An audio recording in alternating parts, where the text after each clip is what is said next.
Hey, and welcome to Connect with Scripture. My name is Jason Hildebrand, and we are so delighted you joined us.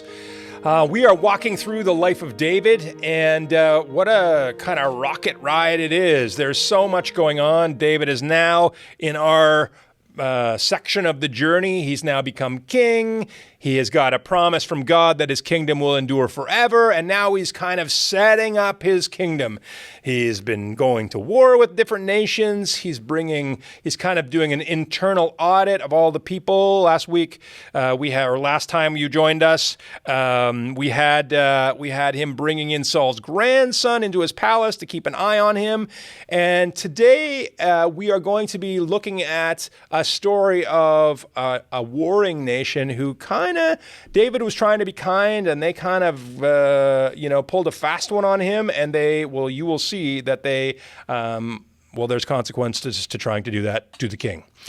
So here we go, and before we jump right into the scripture, I've almost forgot to say, please subscribe to our channel so that you can hear all of the cool stuff that we have going on our Unlock the Story show and the many other things that we have happening at Jason Hildebrand Creative Arts. Also, head over to Jason Hildebrand Creative Arts and you'll see the shows that we're developing, the films that we're developing. And if you would like to donate, become a patron of ours, we need people like you. Anybody who can donate from $20 to $20,000 a month. If you got lots of money, we have lots of projects that we can partner with you on. You can get a tax receipt. So just head over and click the donate button and donate your millions, and we will put them to good use. All right, there's my little pitch to you. Thank you for that. So we are jumping in 2 Samuel chapter 10 in the Voice translation, which is one of our favorite translations. Here we go. And then again, like in previous chapters, there's a bunch of names that I'm going to screw up, so I'm going to really screw them up. Here we go. After a while, Nahash, king of the Ammonites, died, and his son Hanun became the new king. Now remember, Nahash and Saul, the previous king of Israel, were enemies.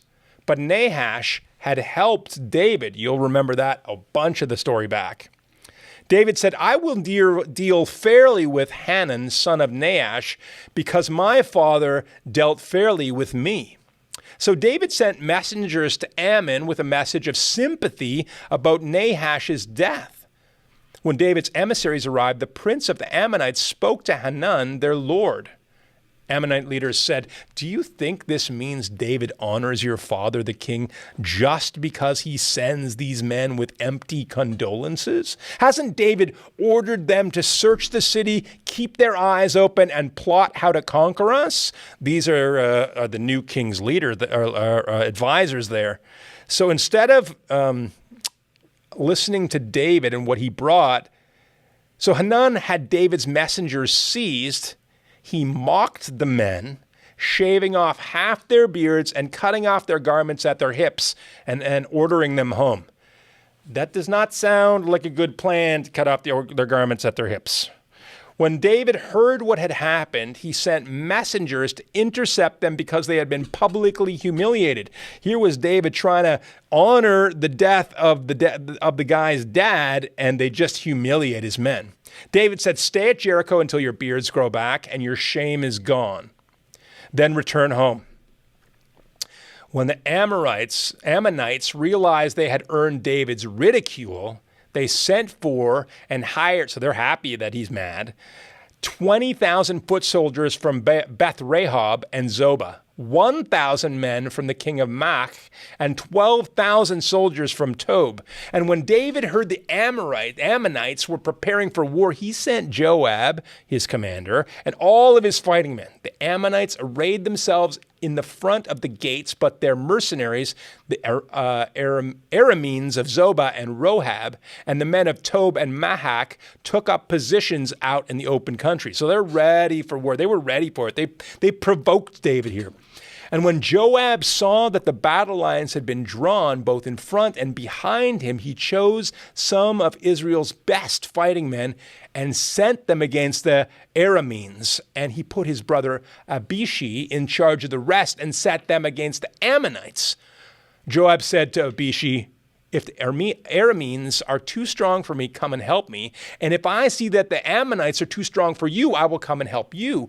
Be strong and let us fight bravely for the sake of our people and the cities of our true God, and may the Eternal do what seems good in his sight." So Joab and his soldiers moved against the Arameans, and the mercenaries fled from him.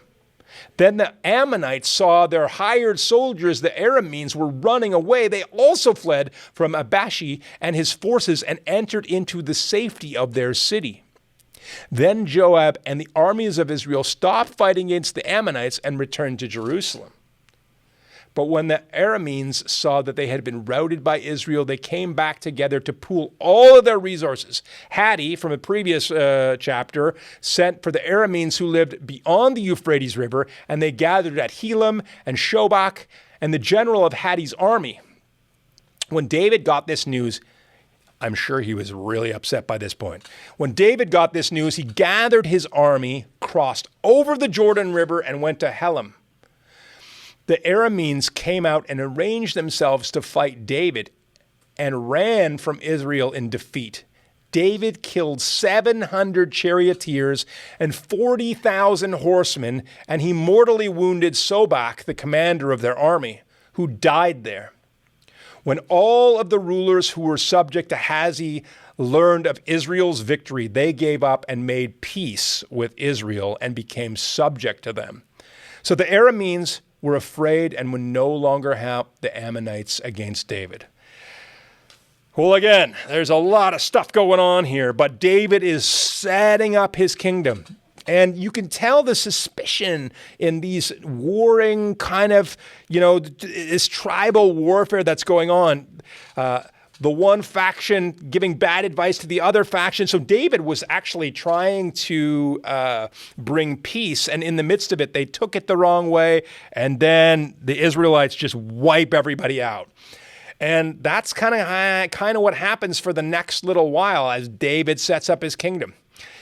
I find it kind of very challenging to understand in our modern context, perhaps not with all the crazy war that's going on in the Middle East, but from a North American context, it's kind of hard because we don't see that. I mean, we just had an election here in Canada, but all the other parties aren't going out and routing everybody and destroying everybody.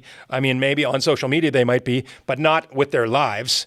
And so it's something to reflect on and to try and get underneath what is actually going on here as the kingdom of Israel is set up. Well, thanks so much for joining us on Connect with Scripture. And I know these things feel weird because we're talking about wars and fighting, but I think it's important to recognize the flow of the story and how it works. And we'll see what happens next in David's life that leads him to some other things, and perhaps in the next chapter, some not very good things that are going to happen. Thanks so much. Please subscribe to our channel. Channel? I don't think that's a word. To our channel, so that we might be in communications with you. Have a great day, and we look forward to connecting with you next time on Connect with Scripture. Thanks so much. Bye for now.